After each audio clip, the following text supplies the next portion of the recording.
some were discovered. And well, the Earth is perfectly capable of raising outrageous hell without us triggering a nuclear war. It doesn't even hurt, that it must be a sort of displacement. Well, I mean, I'm not sure exactly. As I said, we don't know what we're for. Maybe we are a suicide machine. My faith is that we're just slow to get rolling, and that once the battle is joined, once every person on Earth realizes that we're in a battle for planetary survival, then people will get with the program. It's just that things aren't bad enough yet. What about There are many, many possibilities. The pressure has not yet come on. I mean, we're led by jackasses. We don't bother with our political processes. But let the pressure come on, and I think people will make greater demands of their political institutions. And the pressure is going to come on. One thing I'm confident of is things are going to get worse before they get better. I find myself in the position of sort of cheering it on, because it is going to be a forward escape. There's no going backward. Things must get worse before they get better. I remember when 3 Mile Island happened. I mean, I was, melt down. If this thing can vent a toxic cloud that makes Washington, D.C. uninhabitable, we'll get action. You want to see environmental consciousness move to the top of the agenda? Wipe out Washington, D.C. with a broken nuclear power plant, and by God, you'll see action. Well, yes, we mustn't get into these vindictive scenarios. But, it's generally credited, if you read the people involved, that really what turned things around in the Soviet Union was Chernobyl. It really was. In the minds of the leadership and the war-fighting plans, and they said, for crying out loud, this thing wasn't even a bomb. It was just a power plant, and 11 days after it partially screwed up, we're able to measure increased radiation levels over Auckland, New Zealand. One power plant. What if there had been a thermonuclear exchange, even a pissant exchange involving, say, under 100 weapons? It's off the scale. So they looked at that and they said, we're bankrupt. We've had it. Then these were the male dominators of the male dominators. I mean, if you've ever met members of the Communist Party of the Soviet Union, my God, talk about people that it's hard to get a smile out of. So, what we have to do is stop looking for leadership from the top, because the least among us make their way into those positions of power. I mean, you can see that now. Those guys are not fit to throw guts down to a bear, any of them. And so, what we have to do is knock off this fantasy of being citizens inside a democratic state. I mean, what we are the propagandized masses inside a fascist dictatorship. And what people have to do is begin to form affinity groups, get their own shit together, get their own goals defined, and then move out into it and do it. It's not going to come from, the policy council of the Republican or Democratic Party. That's just silly to think that. A lot of our girls and my friends in politics in the 1999 that's the end of that conflict. You never thought of that. That's right. Getting to know each other. Know your enemy, and they probably will not be your enemy. We have a very weird political agenda. I mean, for instance, I don't want to get into an air-clawing rave about this, but I feel as a person who was raised Catholic that I have a certain license to criticize my own subgroup. I think that, the Third Reich was a Sunday school picnic in terms compared to the population policies of the Roman Catholic Church. They will shove millions of people per year into poverty, disease, and death in the pursuit of a theological doctrine that nobody understands the sense of. In a civilized political environment, those people would be placed under immediate arrest, just like we did the leadership of the Nazis. I do not understand how you can call yourself pro-life when the policies that you espouse mean planetary death. That's the program of the pro-life position. More starvation, more agony, more wars, more destroyed land, more toxic output in the name of being pro-life? What have words come to mean? I mean, it's really bizarre. And we, even us in this room, the thing that was so great about the 60s and that is so frustrating about the 90s is people do not get pissed off. I mean, I can tell you this and you can nod in agreement, but, at some point the thing becomes so odious, so clearly intellectually bankrupt, so clearly toxic to any kind of human values that any of us can relate to, that you just have to put yourself on the line. And I don't know when that moment will come. It's not for me to say. I guess a switch will be turned in the unconscious.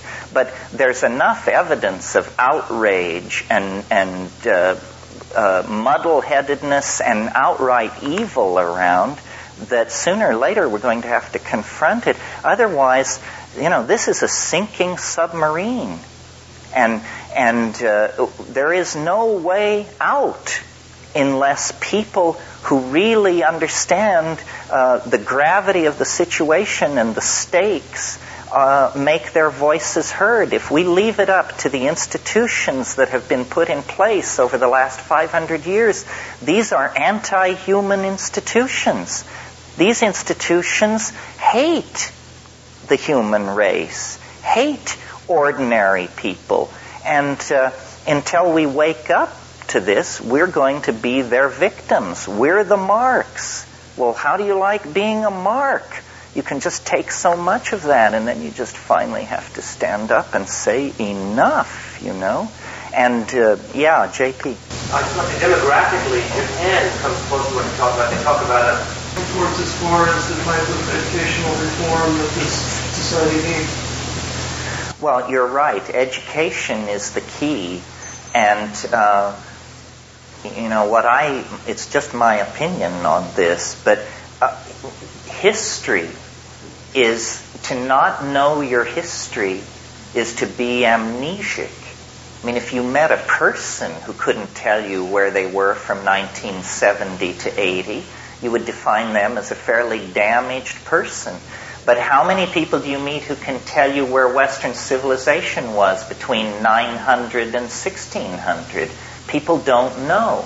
So since they don't know, they can be fed any shit that is out there, and they don't know. They have no idea. So the way to gain power is to reclaim a command of history. And then you can, like, for instance, I remember when the Vietnam War was breaking out, and I was in school at the University of California at Berkeley, and the professor said, we all have to read Thucydides. We all have to read about the war against Sparta. Not Sparta, the war against Syracuse, which was in Sicily, and how it destroyed Greek democracy and how it allowed the ascendancy of the dictatorship of the 30. And why did this happen? Because the Athenian citizenry could not understand the war aims, because the Athenian leadership didn't understand clearly what the war aims were. All the mistakes of the Vietnam War were repeated or occurred in this war, which was fought well before the year zero. But you tell most people to read Thucydides, and they just give you a strange look. Well, it's not because we want to be obscurantists or we want to carry on conversations like Cambridge intellectuals. It's because we want to know what to do with the future. And the first thing you do with the future is you don't make the stupid mistakes that were made in the past. Like this New Age thing amazes me. I mean, there are people who call themselves spiritual thinkers who think that the spiritual quest began with Madame Blavatsky, for crying out loud. Well, I've got news for you. People have been over this ground again and again and again. It always amazes me that people will give their loyalty to a guru who is obviously, a grab tailor and a tax skate and a jerk. And you say to them, well, have you read Plato? Or have you studied Nagarjuna? Do you know what Moses Maimonides has to say about this? And say, why do you follow this guy? He probably hasn't even read these people. Do you know that there have been some fairly bright people around over the last 6,000 or 7,000 years? And yeah, they don't have a white limousine, or they won't invite you up to their place in the Hamptons or something, but they're good. And all you have to do is go to the public library and read this stuff. And people don't want that. They want flash. This very sincere people come to my workshops, and I realize that they want me to tell them this stuff. And because I guess this is better than sitting home on a Saturday afternoon and reading. But Plato said it a lot better than I'm saying it. And so did a lot of other people. Civilization is a vast storehouse of wisdom. But if you don't avail yourself of it, then you have to figure it out based on what's happened since Nixon or something. And you're not going to get very far. They trap you with that. I don't want to rave about this, but what I saw happen to my own university, I think that a conscious decision was made by the American establishment at the close of the 1960s.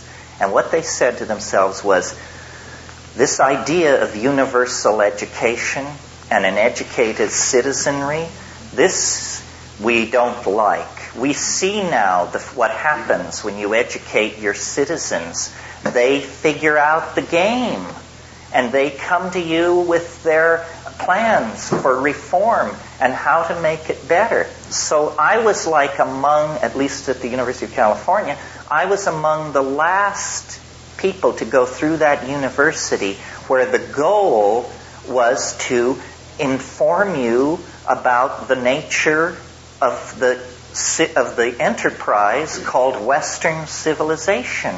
And after that, what they got into was this MBA, data entry, all this stuff. The universities became trade schools. And what they give you is video games. They give you TV, video games, and they give you a skill. And you say, well, now you're a level 3 data enterer, and we're gonna give you $35,000 a year, and please shut up about it. That's it. You've been brought inside, but we're not interested in your opinions. We're giving you a life, we're giving you a trade, and we'll be giving you some orders downstream, and by God, you better snap to when the moment comes. This has nothing to do with democracy. This is fascism, is what it is. This is intended at some stage, just like what you said. How much you can earn is how much you can learn. It's the same thing. Everything is commoditized. Everything is. They assume that you and people these days want to be secure. I don't really understand that. It's great. You need a certain critical mass to give that up. It's great when you and all your friends agree that you don't care whether you starve or not because you're going to have so much fun doing it. But it's hard to reach that place by yourself because it's not very much fun. But, there is a problem in that we are manipulated and we are not empowered. And those who are empowered, it wouldn't be so bad if they had a plan. But their plan is, another house, another Mercedes, a deeper swimming pool. This is no plan. And so it's up to the creativity of ordinary people. And the strongest weapon to support and augment the creativity of ordinary people is the psychedelic experience, because it allows you to put information together in new and exciting ways. And this is to be then the basis of a new political order. It has to be. And if we don't react, then, the mushroom said to me once, it said, if you don't have a plan, you become part of somebody else's plan. Because there are only planners and plannees, So what do you want to do? You want to be part of somebody else's plan or get your own agenda together? Yeah. How would you bring the psychedelic experience to the university or any education?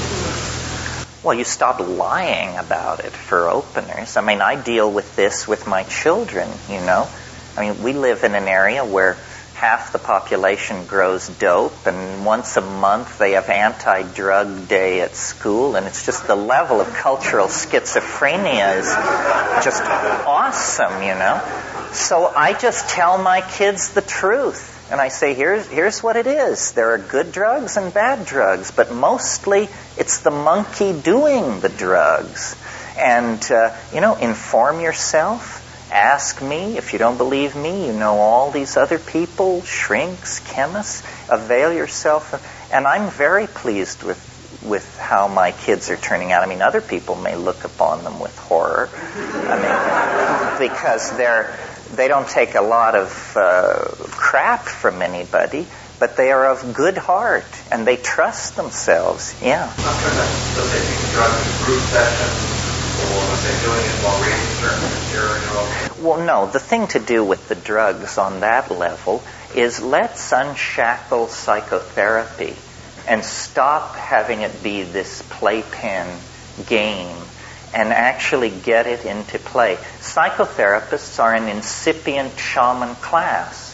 Obviously they aren't all, but that's the place to start. People who want to help people who have a portion of a medical education, and people who are interested in the dynamics of the mind. If we all came up through a series of initiations where, you were exposed first to this and then to that and then led on, and always educated going in and always debriefed coming out, then these things there would be no problem. We're just so weird about human nature. The sex thing has just been even mildly dealt with in the last 50 years, and we forget. People I don't know. It's just weird. People barely knew where children came from until the 20th century. Sex was very, very chancy and iffy and occasional. And you read the biographies of the people who created Western civilization, and they're mostly weirdos of some sort because they were bent by the sexual mores of the world they were living in. We have to, the problem which haunted Marxism and which destroyed it ultimately was that they had the wrong version of what a human being is. They used to talk about what was called Marxist man. Well, Marxist man is such a limited concept of what people really are that it collapsed under its own weight. On the other hand, Western man, this concept, is also a tremendously limited idea. We deny our roots in the animal body. We deny our roots in the life of the imagination. terrified of sex. You have to do it in one position, and it has to be a guy and a woman, and it has to be within the confines of marriage and all this stuff. This is what was happening until very recently, and still goes on, believe me, with enormous vehemence in a lot of places. And now drugs. I mean, drugs clearly are about human nature. And the model of human nature which this society has deified makes it a pathological act, a sin and a crime to alter your own consciousness. This doesn't make any sense. We are at war with ourselves, and we're losing. Why then not call psychedelic drugs? I mean, if you're saying that good drugs are bad drugs, why don't you still call something that's calling it good drugs rather than subjecting that to? Well, because I think the word drug has been pretty thoroughly corrupted by the dominator. The way you corrupt a word is you define it so broadly that it means nothing. And, drug, we're talking about everything from DMT through heroin and on to penicillin and aspirin. These are all drugs. So that's why I try to say psychedelics and insist, that these are not drugs. There's something else, yeah. I also see in the books. And they express what we're expressing here. Well, there's real youth phobia. Youth is regarded as subversive. It's almost regarded as a standing army within society that belongs to a foreign power. The generational gap is not driven by the young, it's driven by the old who are nervous about giving up power. I mean, their attitude is, we can't trust you with the keys to the car. But the problem is, they're driving the car over the cliff at 200 miles an hour. So I don't really have an answer for this. I mean, I feel very, very fortunate in that I have very rarely and only for brief periods of time ever had to take orders from anybody. Now, in order to achieve that, I had to do a number of things that prudence dictates I not even mention here. But you have to be very suspicious. You have to keep clear. They're always trying to get you down into the hole that they're in, And, yeah. Well,